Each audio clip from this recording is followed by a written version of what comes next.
ഇന്ന് ഈ മണ്ഡലകാലം തുടങ്ങാൻ പോവുകയാണ്. ഈ 17-ാം തീയതി വൃശ്ചികം 1 പതിനായിരക്കണക്കിന് ഒരുപക്ഷെ ലക്ഷക്കണക്കിന് അയ്യപ്പ ഭക്തന്മാർ ശബരിമലയിലേക്ക് എത്താൻ പോകുന്ന സമയമാണ്. അപ്പോൾ കോടതി പറഞ്ഞ ഒന്ന് രണ്ട് കാര്യങ്ങളുണ്ട്. അതിൽ ഒന്നാണ് അവിടെ ആവശ്യത്തിന് ശുചിമുറികളില്ല എന്ന് പറയുന്നത്. ആൾക്കാർക്ക് ടോയ്ലറ്റിൽ പോകാനുള്ള സൗകര്യമൊക്കെ വളരെ കുറവാണ്. 55 ലക്ഷം ഭക്തജനങ്ങൾ എത്തുന്ന ശബരിമലയിൽ 1000 ശുചിമുറികളോ എന്ന് കോടതി ചോദിച്ചു. ഇത്രയും കോടി രൂപ കിട്ടുന്ന ശബരിമലയ്ക്ക് തീർച്ചയായിട്ടും അവിടുത്തെ ഇൻഫ്രാസ്ട്രക്ചർ സൗകര്യങ്ങൾ കൂട്ടാമെന്ന കാര്യത്തിൽ സംശയമില്ല.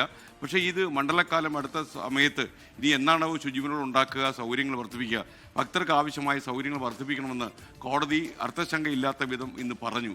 പക്ഷേ കുറച്ച് താമസിച്ചു പോയി. അപ്പോൾ ഇനി ഇപ്പോൾ ഒരുപാട് ശുചിമുറികൾ ഉണ്ടാക്കിയാൽ അടുത്ത തവണയെങ്കിലും ടെമ്പററി ആയിട്ട് വേണമെങ്കിൽ കുറച്ചുണ്ടാക്കാം. തീർച്ചയായിട്ടും ഈ മകരവിളക്കൊക്കെ വരുന്ന സമയത്ത് ഒരുപാട് ഭക്തർ ഈ മലമുടിയിൽ എത്താറുണ്ട്. അപ്പോൾ അവർക്ക് വേണ്ടിയെങ്കിലും താൽക്കാലികമായ ശുചിമുറികൾ ഉണ്ടാക്കാൻ പറ്റും. പക്ഷേ ആ ഭക്തന്മാർക്ക് പ്രത്യേകിച്ച് ഇപ്പോൾ കേരളത്തിൽ നിന്നല്ല, ഈ കൂടുതലും കേരളത്തിന് പുറത്ത് തമിഴ്നാട്, കർണാടക, ആന്ധ്ര ഇങ്ങനെയുള്ള സംസ്ഥാനങ്ങളിൽ നിന്നാണ്, തെലങ്കാന കൂടുതൽ ആളുകൾ കേരളത്തിലേക്ക് ഈ ശബരിമലയിലേക്ക് വരുന്നത്. അപ്പോൾ ഭക്തജനങ്ങൾക്ക് ആവശ്യമായ ടോയ്ലറ്റ് സൗകര്യങ്ങളും മറ്റുള്ള സാധ്യതകളും ഒരുക്കണമെന്ന കോടതി പറഞ്ഞിരിക്കുന്ന കാര്യം അടിവരയിട്ട് നമ്മൾ മനസ്സിലാക്കണം. ഭക്തന്മാർക്ക് സൗകര്യങ്ങൾ മലമുടിയിൽ ഉണ്ടാകണം.